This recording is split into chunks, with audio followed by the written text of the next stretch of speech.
Hello, at-home fitness friends. Day number 89 of the At-Home Fitness with Coach A training series.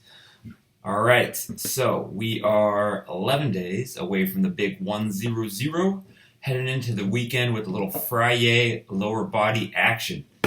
Strength today is going to be a single leg deadlift RDL. When you guys see that, what I mean by that is I want you to pick the pattern that works best for you, okay? They're both very close to the same movement.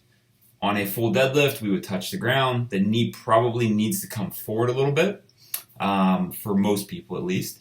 And then on the RDL, we're probably not touching the ground and the knee is not traveling forward all that much, if at all. Okay, so if one of those is more challenging for you, and then thus takes away from the quality of the lift, then I want you to pick the other one, okay? Whichever one you picked, let's stay with that one for the 4 rounds, 8 reps each leg. Rest as needed in between. I'll demonstrate in a minute the different ways we can do this with different pieces of equipment, including a band. All right, now for the workout, super simple, super short-ish, super straightforward, which means probably super terrible. 8 minutes, 1 squat, 1 lunge, 1 lunge. It's not an ascending rep scheme, so it's not going to be 1, 1, 1, 2, 2, 2, 3, 3, 3. It stays 1, okay? If you're going to do this with no weight, just the body weight, obviously that number should be very high. 8 minutes isn't a long time, but those reps do not take a long time. Keep the intensity up, perform as aggressively as you can, and score high. If you're going to do this with a bunch of weight, meaning it's a pretty heavy lunge, that number is going to be much, much lower. That's fine, as long as we're at least trying to focus on sticking to squat, lunge as a complex. I'm good, and I'll demonstrate in a bit how you guys can do that, different rack positions, barbells, dumbbells, kettlebells, etc. Okay? Anywhere in between is also fine, in which case that number at the end is probably going to fall somewhere in between those two numbers, right? There's a lot of variability here. It's entirely up to you guys which one of those you're going to do.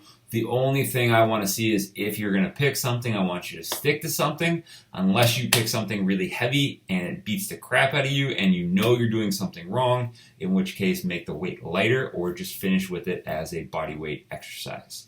All right, see you guys tomorrow for Saturday.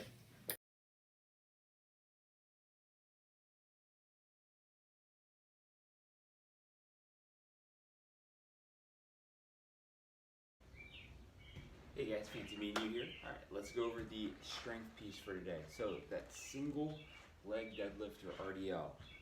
I'm not looking for you to necessarily make a distinction when I put and or. Mostly what I'm looking for is for you to utilize the motion that you are best at. So if tapping the ground is the way that you're doing this the smoothest, then I don't want you to forcefully not tap the ground, and vice versa. Okay, so we're just looking for the basic single leg hinge pattern without letting the knee come too far forward, but at the same time I'm not trying to drive it back or force it back if that's something that you're not capable of doing well. Okay, so apply this as you need it to how you want to do it. So, key things here. That back leg needs to remain an extension of our spine and in line with our spine. So as I hinge, whether I'm letting that knee move a little bit or whether I'm holding it back for the most part, it almost needs to be a teeter-totter with the back leg and the rest of the spine all the way up to the shoulders and the head. Okay? Remember, the point of this is to load that hamstring so that we're able to use it coming back in the opposite direction. So whether I have kettlebell, 1 hand, 2 hand, dumbbell, 1 hand, 2 hand, or a barbell in my hands, the pattern should be essentially the same thing. Load, feel the stretch in the hamstring as we work our way down into the movement, push through that part of the hamstring, utilize it, squeeze the glutes as we come back up, okay? Modifications, there aren't a lot. The only thing, like I said, dumbbell, kettlebell, barbell, it doesn't matter if it's in both hands, it doesn't matter if it's in one hand, the other hand. If you're gonna do single-sided, meaning one arm or the other, I want you to pick the one that's the most balanced. Unless you're super experienced at this, in which case we can get that cross body work, or you're gonna kind of let that lat maybe drip a little bit as well. The one thing that's going to be pretty different is if we're using a band, we don't have any weights. Keep in mind, you guys can always hold a plate if all you have is a plate. If we're using the band, we can hold it with each hand, pin it under the foot, and still go through and hinge into this movement and drive back through. We can also do the same thing, possibly looping it under the foot, putting it over the traps, and just doing a good morning version. Essentially, the movement's the same. We're still trying to get that hamstring focus. Just keep in mind, if you are going to loop the band over your traps, there is probably a little extra torque there where you're going to possibly use the upper body, meaning the lower back, to pull when you get to the point of fatigue. All right, so as long as you guys are conscious of that, that's fine. Make a decision from there which one you want to use.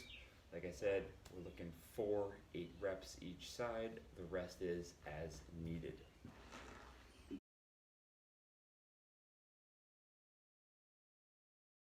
All right, so the workout is super simple, straightforward. 8-minute AMRAP. We're gonna do 1 squat. We're gonna do 1 lunge, and then we are gonna do the other side lunge. Here's the thing, I don't care what you guys do here. It is all gonna sort of make up for itself if the intensity is there, which corresponds to the weight and or the movement, but the intensity is high and this is a stressful workout. So let's say everything's body weight. Lunge can be forward, lunge can be backwards. That is up to you. I don't want you guys to necessarily do a Cossack squat, so a lateral lunge for this per se. That's going to be something we're probably going to do this weekend. But the idea there is if there's no weight, obviously reps are going to be considerably higher than if there is weight. Some of the things we can do, goblet style, I can offset the weight, use the right side for a bit, then switch to the left. And I can also grab a bar, load it up on the back rack, load it up on the front rack. I can even hold a plate and go overhead on the rack if I want. All right. The weight can be a little on the heavier side, you know, maybe something in the 135, 95 range, or anywhere in between down to no weight. That is entirely up to you guys. The point is, this should be a very challenging, very stressful 8 minutes where the intensity is high and you are essentially getting reps completed whenever you're capable of getting reps completed. All right, if we only have a band, the lunge doesn't make too much sense with the band, so I'd rather see you guys just go straight body weight and work from there, unless we have something like a bag or a basket or even throwing a weight vest on that you would have utilized in a previous workout that you think is a good idea for this. By all means, feel free